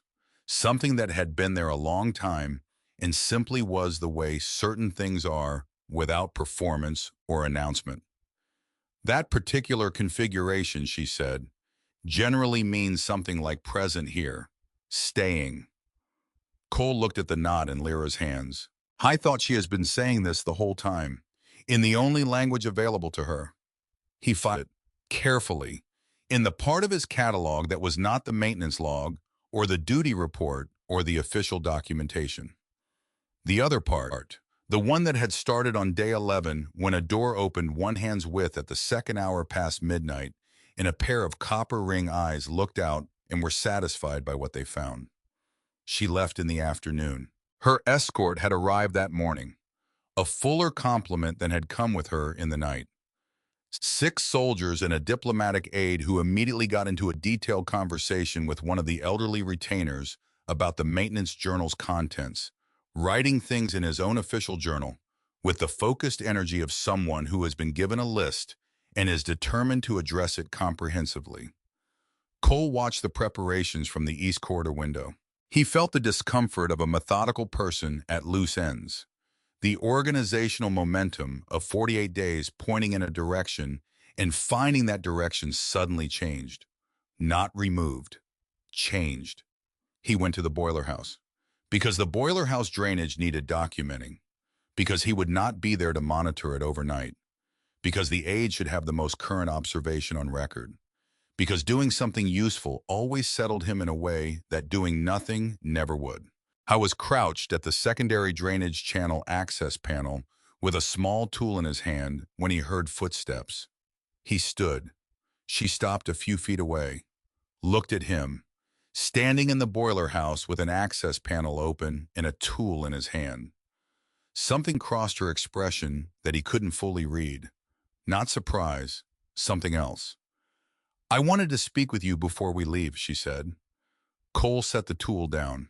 I sent the request to your commanding officer, she said. He agreed to extend the posting. She paused. He also said something, that I thought you should hear directly. Cole waited. He said you were the most reliable person he had placed in the exchange program, that your conduct over the past 6 weeks was not a surprise to him. That's accurate for him, Cole said. He also said you were not easy to make small talk with. Also accurate. The corner of her mouth resolved. The small, careful smile, the real one, not the precursor, not the controlled version, the thing itself, briefly, and then it settled back into something more composed. But the composed was different now, less maintained, less held at tension. The same composure, but with something different underneath it, like a structure that has been retrofitted. Same exterior, different load-bearing arrangement. I will return when the crisis is resolved, she said. I don't know when. It may be another 40 days. It may be longer. Cole said, I'll be here. The same way he had said it on day 37 in his notebook. Flat, factual, without performance. Because performance did not add anything to a true thing, sometimes subtracted from it. She looked at him. When I left 48 days ago, she said, I believed the palace would hold, that the staff would maintain it, that my children would be safe, that the crisis would resolve in 2 weeks and I would return. A pause. None of those things were true. Cole waited, except one. He didn't say anything. She met his eyes. The boiler house light was direct and functional. No gold of the corridor nighttime dimming. No warmth of the morning windows. Just light. Working light. The light of a space that exists to do a job. She had come to find him here. He thought she had done it deliberately, had looked for him specifically in this place. In the place where he would be doing something useful. Not standing at a post, not sitting in a chair, in the middle of a job. I need you to understand something, she said. Not the diplomatic version, not the formal record of what happened here. Cole said nothing. You knew every sound this palace makes at night by the second week. Her voice was steady, careful, the kind of careful you use when you are saying something out loud that has been true for a long time and you have not said before. You sat on the floor with my son. You told my daughter that the nothing in the cracked tile deserved a name. She paused. Those things are not in your duty description. Cole said the children were part of my post. The not feeling abandoned part was the most critical part of the post. She looked at him. Oren gave you his Kareth runner, she said. Yes. He has had that figure since he was 2. He has never given one away. Cole said nothing. The boiler house was quiet, the drainage channel making its low, slow sound. The palace above them doing what it had done for 200 years. Breathing, holding, keeping. Sergeant Harran, she said. He said, ma'am. She stopped, and something beneath the careful control of her voice was less controlled, not broken, present. The way things are present when they have stopped being held at distance. Cole, she said. It was the first time.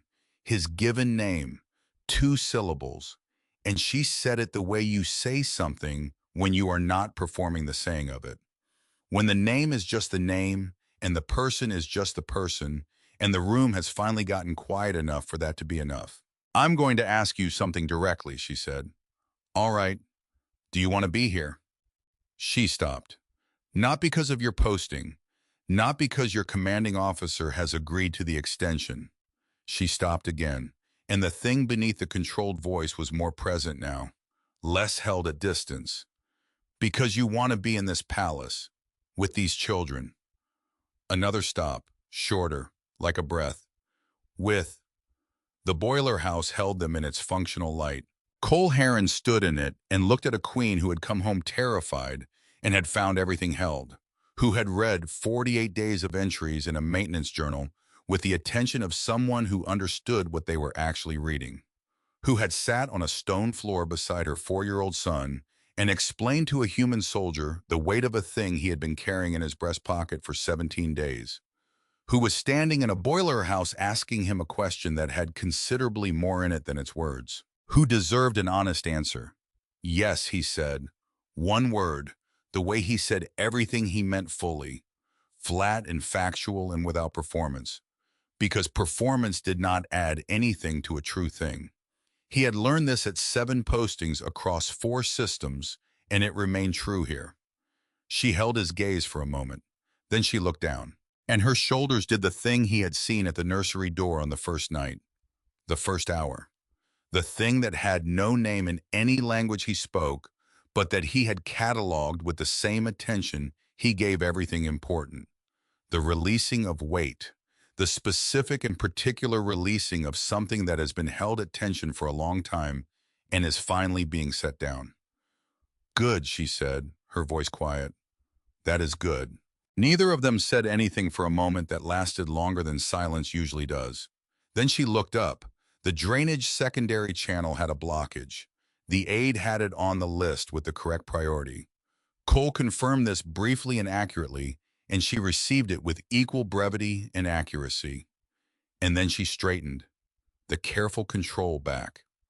But with something returned to it, something that had been there before 48 days of crisis had taken it away. She looked like a person who had set something very heavy down and found that her hands remembered what they were for.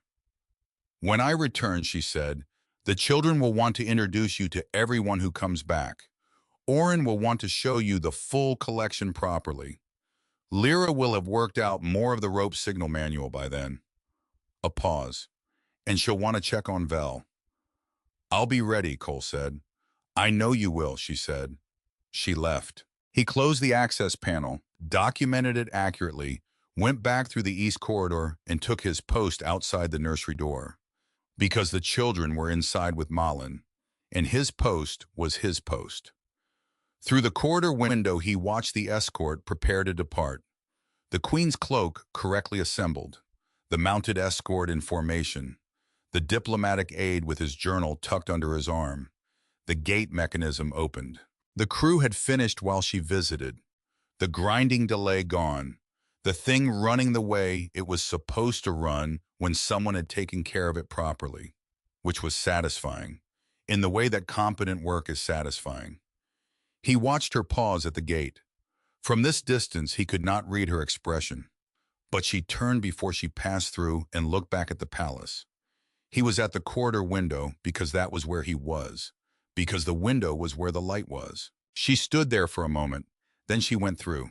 The gate closed, smooth and clean. The courtyard was empty. Cole went back to his chair. He opened his notebook. Wrote day 51.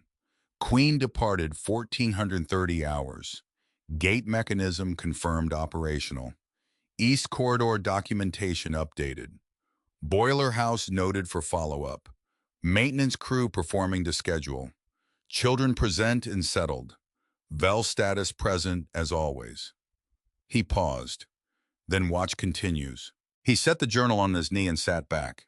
The Karath runner was on the arm of the chair where he had placed it within easy view, because it seemed right to keep it where he could see it.